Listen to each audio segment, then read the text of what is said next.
Welcome back to Revise and Resubmit, the podcast that takes, those really dense academic papers and makes them surprisingly interesting. I'm Pavlov. And I'm Nikita. Imagine an entrepreneur in Jordan facing just a massive, unexpected shift in their world. They shared this with researchers. And this is actually a direct quote from the study we're looking at. The refugee crisis has doubled my sales, but tripled the number of mouths I have to feed. And another person shared, it would only be right that I should do the same for the refugees who need help now. These aren't just, personal stories. They reveal something really profound about how businesses survive, or sometimes don't, when faced with overwhelming change. This conversation is going to be a close look at a rigorously peer-reviewed article. It's a really insightful piece of research. It's titled, Refugees at the Door, Initial Funding Partners and New Venture Performance in a Changing Emerging Market. I quote. And it was published in the Strategic Management Journal. For those of you who follow academic publishing, you'll know that's the top-tier journal, FT50 UTD 24 listed. Really significant. The authors are Ryan Coles from the University of Connecticut, Sean R. Hyatt from the Marshall School of Business at USC, and Grady W. Rains and Wesley D. Sine, both from the Johnson School of Business at Cornell University. Now, if you're maybe new to academic research, or perhaps just starting your own research journey, I really genuinely encourage you to read this article. It's thoughtfully crafted, deeply insightful. The link is right there in our show notes. It's well worth your time, truly, whether you subscribe to our channel or not. So our mission today is really to explore these kind of hidden forces that shape new ventures, especially when their whole environment goes through dramatic social and economic shifts, like this one. By looking closely at this one paper, you'll get a handle on a fundamental concept in business strategy and see how it plays out in a very real, very human context. So what does this all actually mean for you? Whether you're maybe thinking about a new venture yourself or perhaps just curious about how the world works. At the heart of this research is this powerful idea called institutional logics. Think of them as the invisible guiding principles, the shared norms, beliefs, values. They basically determine what an organization sees as meaningful or appropriate, or even what counts as success. And these logics, as this paper really points out, they profoundly shape a venture's strategic decisions and its performance, right from the very beginning. Yeah, and here's the critical insight, the real breakthrough this research offers.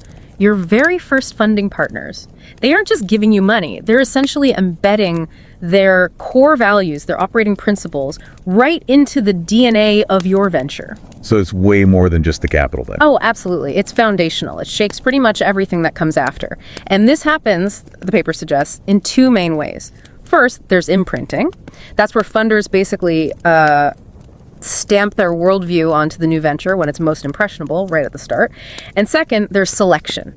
That's where entrepreneurs actively seek out and choose funders whose logics, whose beliefs and goals already line up with their own. Okay. And the paper focuses specifically on two really distinct logics, which also happen to be major funding sources globally: family logic and Harkett logic. And these two logics, well, they couldn't seem more different in how they operate, could they? That's where it gets really interesting. Given how different these core principles are, what are the most sort of striking contrasts in how these two logics actually show up in a business's day-to-day? Where do they really diverge? It's a fascinating contrast, truly. For ventures guided by what they call a family logic, the basis of their norms is all about kinship, consanguinity, and just unwavering loyalty. Right, not just the immediate family. Exactly. It's broader. It's about strong in-group favoritism, this intense collectivism, and a really deep sense that, one family member's success or failure reflects on the entire group. It's a very connected identity. Senior family members are given deference, naturally, often holding leadership positions, and their decisions carry a lot of weight. So strategically, this means prioritizing things like family honor, often focusing on traditional industries, having a very long-term view aimed at fulfilling the family's physical and emotional needs.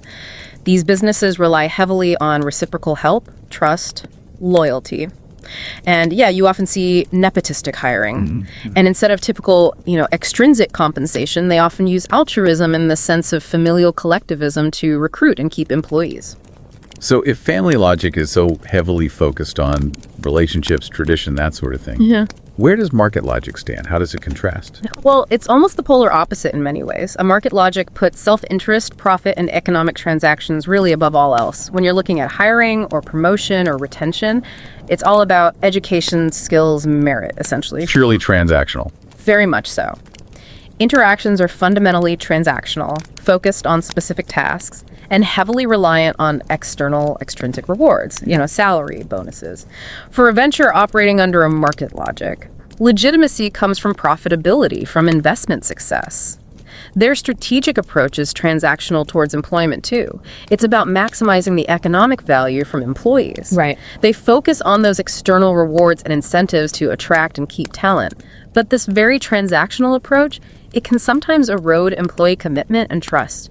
It can foster a workplace with perhaps lower organizational loyalty compared to the family model. You can really see how these two different ways of operating would lead to dramatically different decisions, even when facing the exact same circumstances. Precise. And that difference becomes incredibly clear when we look at the real-world context of this study. Jordan and the Syrian refugee crisis. Jordan was, really an ideal setting for this kind of research because it went through such intense social and economic changes, particularly starting in 2011 with the Syrian refugee crisis. Right. And this wasn't just a small event. We're talking over 600,000 displaced Syrians seeking refuge there. Just try to imagine the scale of that influx and the immediate profound impact it must have had on the country's social fabric, its economy. Absolutely. And if we connect this to the bigger picture in Jordan, what's really crucial to understand is the deep social obligation many Jordanians felt towards Syrians. This wasn't just, general humanitarianism. It's often rooted in shared family ties, extended kinship networks, even tribal affiliations that frequently span the national borders between Jordan and Syria. Okay. The traditional system of wasta, for example, which emphasizes community, solidarity, reciprocity, that profoundly influences how individuals and businesses operate there. So for firms that were already guided by a family logic, the refugee influx wasn't just some external event happening out there. It became a direct social disruption, something that activated their core values, their deep-seated obligations right within their organizational framework. So the theoretical differences are clear. We see the family logic, the market logic. When the crisis actually hit Jordan, how did these different logics, especially those family-driven ones, how did they truly confront the reality on the ground? What happened when their established ways of doing things met this, unprecedented challenge? That's exactly where we see this fascinating dynamic play out. What typically makes a family business strong, that loyalty, that cohesion, actually became a significant challenge in this context. For these family logic firms, the priority is almost always familial welfare, often even placed above pure profit seeking. And the study found that refugees, even if they were distant relatives arriving from the same, maybe extended familial clan, they weren't seen as strangers. They were seen as family members needing help. Mm-hmm. And this led to significant resources being diverted away from the business itself and towards supporting these forcibly displaced clan members. This could mean giving them jobs or maybe compensating them with food or other goods from the venture or even the household. Like those quotes you mentioned earlier. Exactly. We hear it so clearly in those quotes. One entrepreneur saying, "The refugee crisis has doubled my sales but tripled the number of mouths I have to feed." And another sharing, "Our farms and lands are much less productive than before because people are living on them now, but this is part of life and we cannot turn away family just because it is not profitable." Wow.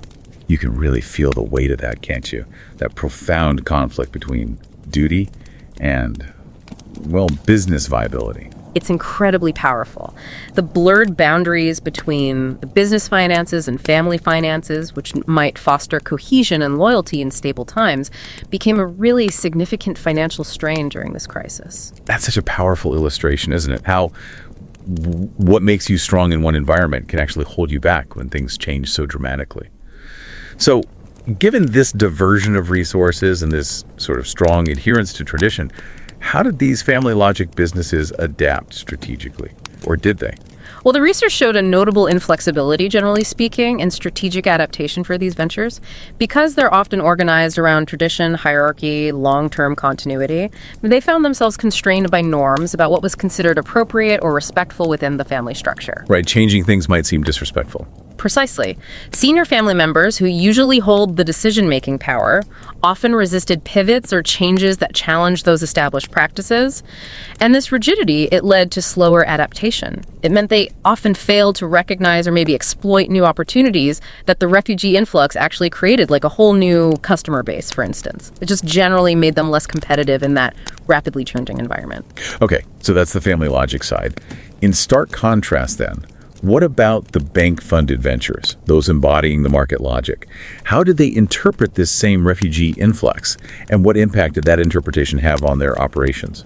For them, it was viewed primarily as an economic opportunity. They saw an expanded market, new consumer demand, and their structure, which emphasizes meritocracy, responsiveness, allowed for much quicker strategic adjustments. More nimble then. Much more nimble. They could tailor products or services to meet the specific needs of the incoming refugee population, or just capitalize on the overall increased demand in certain sectors. And, perhaps most starkly, when it comes to resource allocation. These market logic ventures, because they were less constrained by those kinship obligations, they could reallocate resources transactionally. And this specifically meant they could, and often did, hire desperate refugees at lower wages. Wow. We heard that business owner explaining, quite frankly, why would I pay a Jordanian 3 times as much when the refugee works just as hard? And another commented, the Syrians have been an economic boon for our business. A completely different perspective. Completely different. And these advantages, this flexibility and focus on economic gain, significantly improved their prospects for survival and even growth during this period of intense social disruption. The findings really paint such a clear picture. So, stepping back and looking at the data, what did it reveal overall about firm failure rates in Jordan during this time? And crucially, how did that break down between these two very distinct types of ventures, the family-funded versus the bank-funded? Yeah, the study's findings were quite clear and statistically significant on this differential effect. Overall, yes, the refugee crisis did lead to an increase in firm failure rates across Jordan generally. It was a tough time. Okay. But the core finding, and this is really the crux of it, is how that impact varied so dramatically based on those initial funding partners and the logics they represented. For the family-funded firms, the influx of refugees led to a significant increase in their failure rates. They struggled more. Right. In stark contrast, for the bank-funded firms, that same increase in the refugee population was associated with a decrease in their failure rate. A decrease. So they actually did better. They actually became less likely to fail relative to the family firms during this specific disruption. The difference was quite large. Bank-funded firms were significantly less likely to fail compared to their family-funded counterparts during this period.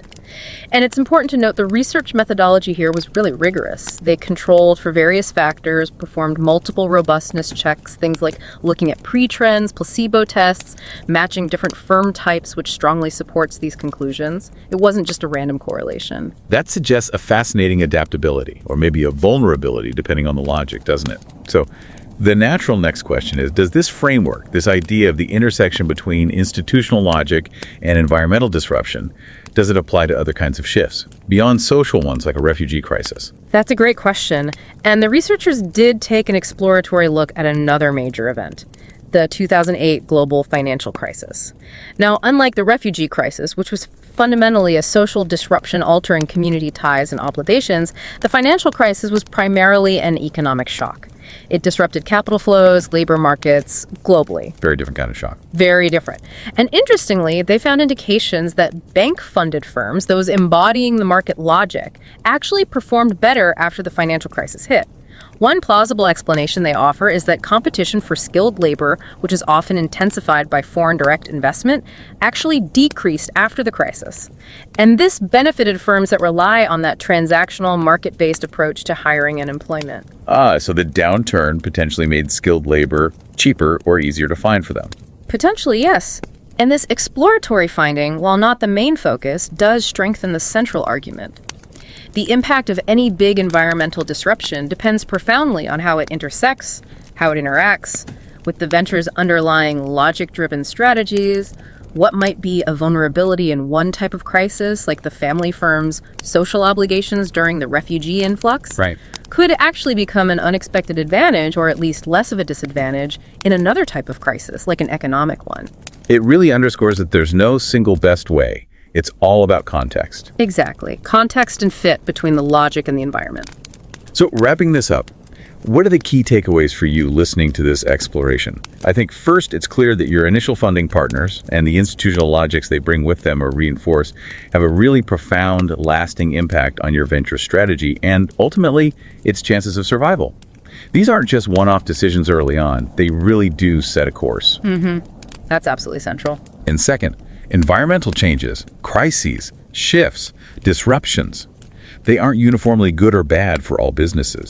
Their impact depends entirely on how they diminish or maybe even enhance the effectiveness of your venture's specific underlying principles and practices. It's logic. Yeah, what's a strength in one environment can absolutely become a vulnerability in another, and vice versa, as we saw so clearly here. So as you go forward, whether you're maybe embarking on your own research or thinking about starting a business or even just trying to make sense of the organizations and the world around you, consider this. What are the underlying values and principles, the logics that seem to be guiding decisions, both your own, perhaps, and those of the organizations you observe? And how might those logics, those often hidden forces, shape responses to whatever the future brings, whatever changes come next? Indeed. There's always so much more to learn, isn't there? And understanding these fundamental connections between how a venture operates at its core, its logic, and how it fares when the environment changes, that can be a really powerful lens for navigating our complex world. We truly hope this exploration offers you a fresh perspective on that. And we strongly encourage you, again, if this sparked your interest, to read the full article by Ryan Coles, Sean R. Hyatt, Grady W. Rains, and Wesley D. Sine in the Strategic Management Journal. You'll find that link conveniently placed right in our show notes. It's a rich piece of work. It really is. Until next time, keep thinking, keep exploring, and keep those insights coming. And don't forget to subscribe to Revise and Resubmit on Spotify and Apple Podcasts. Until next time, keep those minds curious, keep questioning, and keep revising and resubmitting.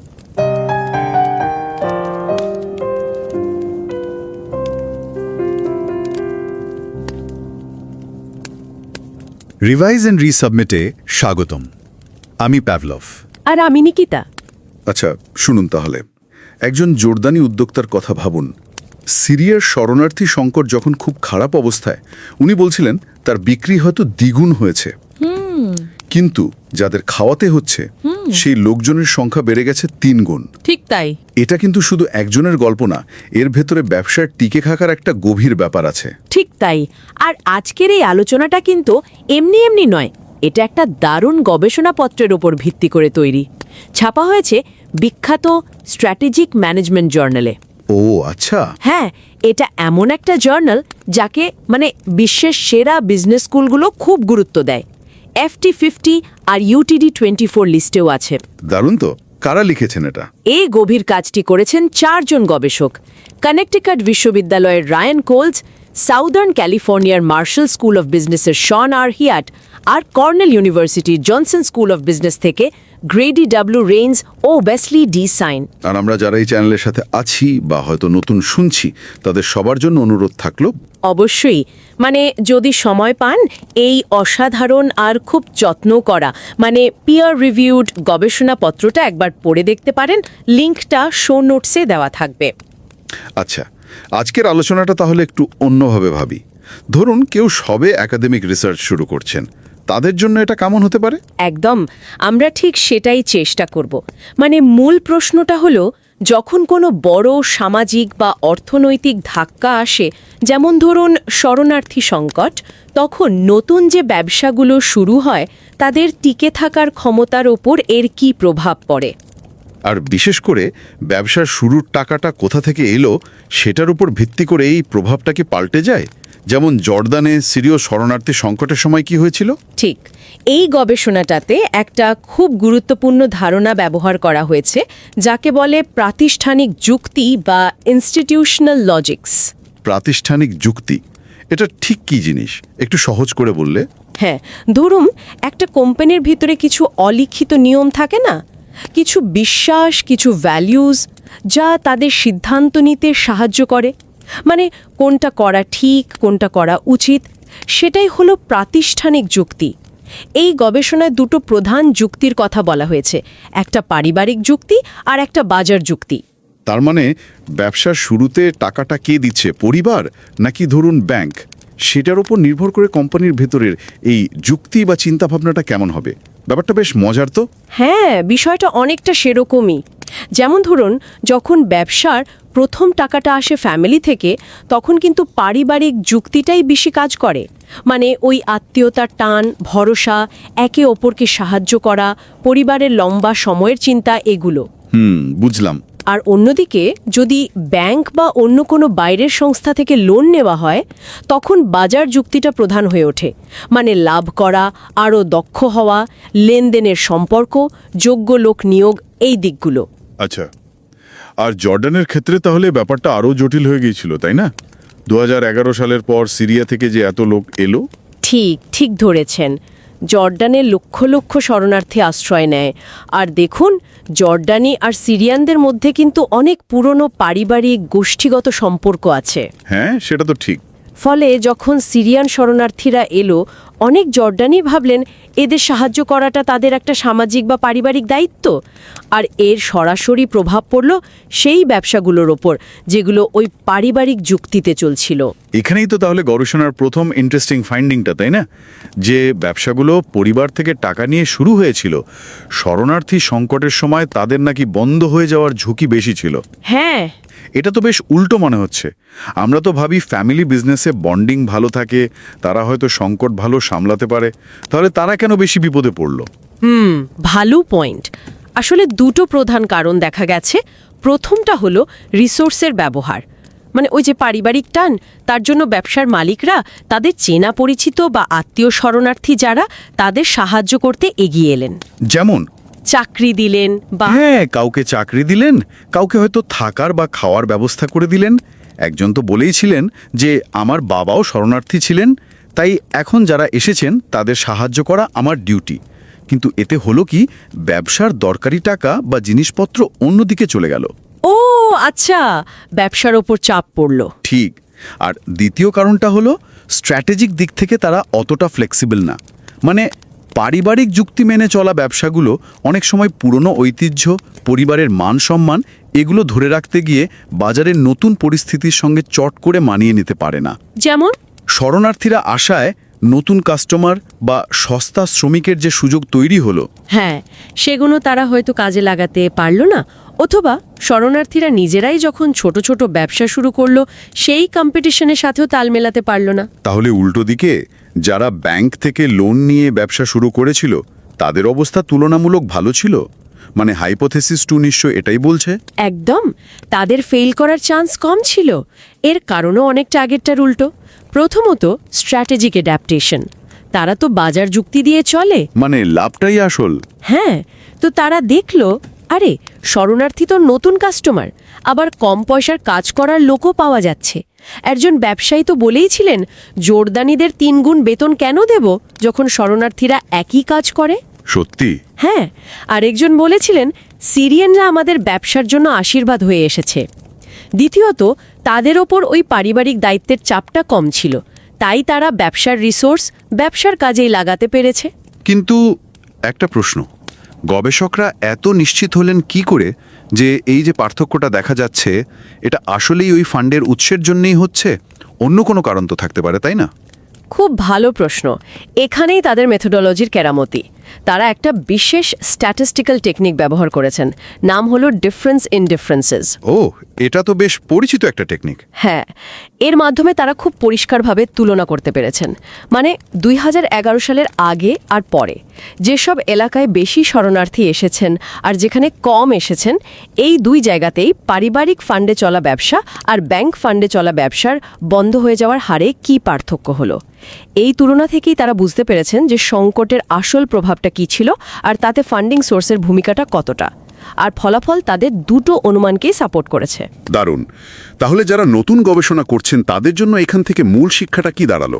দেখুন, মূল শিক্ষাটা হলো একটা ব্যবসার ভেতরের যে দর্শন বা যুক্তি থাকে, যেটা প্রায়শই তার শুরুর ফান্ডিং দিয়ে প্রভাবিত হয়, সেটা শুধু কোম্পানির 4 দেওয়ালের ভেতরের ব্যাপার না।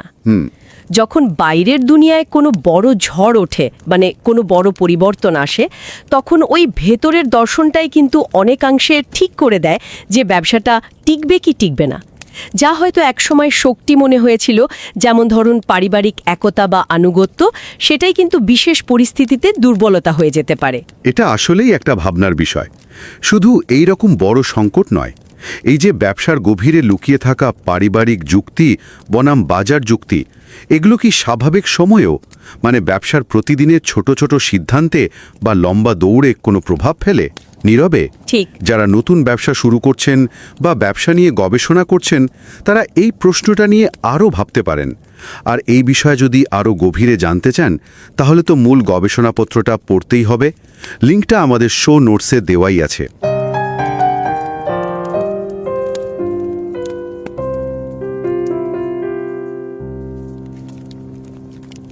नमस्कार। रिवाइज एंड रीसबमिट में आपका स्वागत है। मैं हूं पावलोव और मैं हूं निकिता। सोचिए, जॉर्डन में एक बिजनेसमैन कह रहा है, शरणार्थी संकट से मेरी बिक्री तो दोगुनी हो गई, पर खिलाने वाले मुंह तिगने हो गए। ये एक असली दुविधा थी जब सीरियाई संकट वहां गहराया। ये दिखाता है कि कैसे बड़े बाहरी बदलाव बिजनेस पर सीधा असर डालते हैं। बिल्कुल। और आज हम इसी तरह के असर को समझने की कोशिश करेंगे एक बहुत ही महत्वपूर्ण शोध पत्र के जरिए। ये स्ट्रेटेजिक मैनेजमेंट जर्नल में छपा है, जो बिजनेस रिसर्च की दुनिया में आप कह सकती हैं एक बहुत ही जाना माना उच्च स्तरीय प्रकाशन है। FT50 और UT24 लिस्ट में शामिल है ये। हाँ बिल्कुल। और इस बेहतरीन विश्लेषण के पीछे जो दिमाग हैं वो हैं रियान कूल्स, कनेक्टिकट विश्वविद्यालय से हैं ये। Sean R Hiatt, University of Southern California के मार्शल स्कूल ऑफ बिजनेस से। जी। और ग्रैडी W रॉयंस और वेस्ले डी साइन, ये दोनों कॉर्नेल विश्वविद्यालय के जॉनसन स्कूल ऑफ बिजनेस से हैं। अच्छा। और हम सभी सुनने वालों से गुजारिश करेंगे कि अगर मौका मिले तो इस गहराई से किए गए और बारीकी से परखे गए लेख को जरूर पढ़ें। लिंक आपको शो नोट्स में मिल जाएगा, चाहे आप हमें सब्सक्राइब करें या नहीं। ये वाकई मतलब आंखें खोलने वाला काम है। और मुझे लगता है ये चर्चा उन लोगों के लिए खास तौर पर फायदेमंद हो सकती है जो अकादमिक रिसर्च की दुनिया को समझना शुरू कर रहे हैं, अपनी रिसर्च यात्रा शुरू कर रहे हैं। शायद हम देखेंगे कि कैसे शोधकर्ता असल दुनिया की घटनाओं का इस्तेमाल करके बिजनेस से जुड़े अहम सवालों के जवाब ढूंढते हैं। आज का सवाल यही है कि जॉर्डन में सीरियाई संकट जैसी बड़ी घटना ने नए बिजनेस पर क्या असर डाला, खासकर उनके शुरुआती पैसे के स्रोत को देखते हुए। सही कहा। शोध का मुख्य सवाल यही था। जब कोई बड़ा सामाजिक आर्थिक झटका लगता है, जैसे सीरियाई शरणार्थियों का जॉर्डन आना, तो क्या जिन नए बिजनेस को पैसा परिवार से मिला था, उनके टिके रहने की संभावना उन बिजनेस से अलग होती है जिन्हें पैसा बैंकों से मिला था? हाँ, यहीं पर वो दिलचस्प विचार आता है जिसे शोधकर्ता इंस्टीट्यूशनल लॉजिक्स या संस्थागत तर्क कहते हैं। आसान भाषा में कहें तो ये किसी भी संगठन के काम करने के पीछे के बुनियादी सिद्धांत हैं, मान्यताएं हैं, या कह लें सोच का तरीका होता है। बिल्कुल। इस शोध में दो मुख्य तरीके देखे। पहला, पारिवारिक तर्क। इसमें वफादारी, रिश्तेदारी, एक दूसरे का साथ देना और परिवार की भलाई, ये सब सबसे ऊपर होता है। और दूसरा? और दूसरा है बाजार तर्क। इसमें अपना फायदा मतलब मुनाफा कमाना, काम का कुशल होना और लेन देन वाले रिश्ते, ये ज्यादा अहम होते हैं। योग्यता पर जोर होता है। तो शोधकर्ता ये मान रहे हैं कि पैसा कहाँ से आया, परिवार से या बैंक से, ये अक्सर बताता है कि बिजनेस किस तर्क या सोच से चल रहा है। हाँ, या कम से कम उसे मजबूत तो करता ही है। परिवार का पैसा मतलब पारिवारिक सोच हावी हो सकती है, और बैंक का पैसा मतलब बाजार वाली सोच। और जॉर्डन का माहौल इसे और पेचीदा बना देता है ना? क्योंकि वहाँ परिवार और कबीले के रिश्ते बहुत मजबूत होते हैं, जो पड़ोसी देशों जैसे सीरिया तक फैले हैं। जी हाँ। तो जब शरणार्थी आए, स्थानीय लोगों पर अपने रिश्तेदारों की मदद करने का एक सामाजिक दबाव और जिम्मेदारी का एहसास हुआ। तो चलिए देखते हैं कि इस सब का नतीजा क्या निकला। शोध में क्या पाया गया? नतीजे थोड़े चौंकाने वाले थे। अध्ययन में पाया गया कि शरणार्थी संकट के दौरान जिन बिजनेस को पैसा परिवार से मिला था, मतलब जो पारिवारिक तर्क से चल रहे थे, उनके बंद होने या असफल होने का खतरा उन बिजनेस से ज्यादा था जिन्हें पैसा बैंक से मिला था। अरे, ये तो सुनने में थोड़ा उल्टा लगता है। कोई सोचेगा कि परिवार का सहारा तो मजबूती देगा संकट में, तो फिर ऐसा क्यों हुआ कि परिवार आधारित बिजनेस ज्यादा मुश्किल में आ गए? इसके दो मुख्य कारण सामने आए। पहला, संसाधनों का बंटवारा। पारिवारिक सोच वाले बिजनेस मालिकों ने अक्सर अपने शरणार्थी रिश्तेदारों की मदद के लिए बिजनेस के पैसे या नौकरियों का इस्तेमाल किया, भले ही वो बिजनेस के लिए उस समय फायदेमंद ना हो। उन्हें लगा कि ये उनकी पारिवारिक जिम्मेदारी है। हाँ, जैसा वो एक उद्यमी ने कहा भी था, सिर्फ इसलिए कि मुनाफा नहीं हो रहा, हम परिवार की मदद करने से मना नहीं कर सकते। तो लागत बढ़ गई उनकी। बिल्कुल। और दूसरा कारण था बदलाव के साथ तालमेल बिठाने में धीमापन। ये बिजनेस अक्सर परंपराओं और पुराने तरीकों से ज्यादा बंधे होते हैं। पदानुक्रम होता है, इसलिए जब बाजार बदला, जैसे नए ग्राहक आए, मुकाबला बढ़ा, तो वे अपनी रणनीति को उतनी तेजी से नहीं बदल पाए जितनी जरूरत थी। अच्छा, तो फिर बैंक से पैसा लेने वाले बिजनेस जो बाजार के तर्क से चल रहे थे, वे बेहतर कैसे कर पाए इस माहौल में? उनके बेहतर करने के भी दो कारण थे। पहला, रणनीतिक फुर्ती कह सकते हैं। उन्होंने संकट को एक मौके की तरह देखा। मौके की तरह कैसे? देखिए, ग्राहकों का एक नया समूह मिल गया और कम मजदूरी पर काम करने वाले लोग भी। उन्होंने फौरन अपनी रणनीति बदली ताकि इस स्थिति का फायदा उठाया जा सके लाभ के लिए। और दूसरा कारण शायद संसाधनों के इस्तेमाल से जुड़ा होगा। उनका नजरिया अलग रहा होगा। बिल्कुल। उनका नजरिया पूरी तरह लेन देन आधारित था। उन्होंने कम लागत पर शरणार्थियों को काम पर रखा।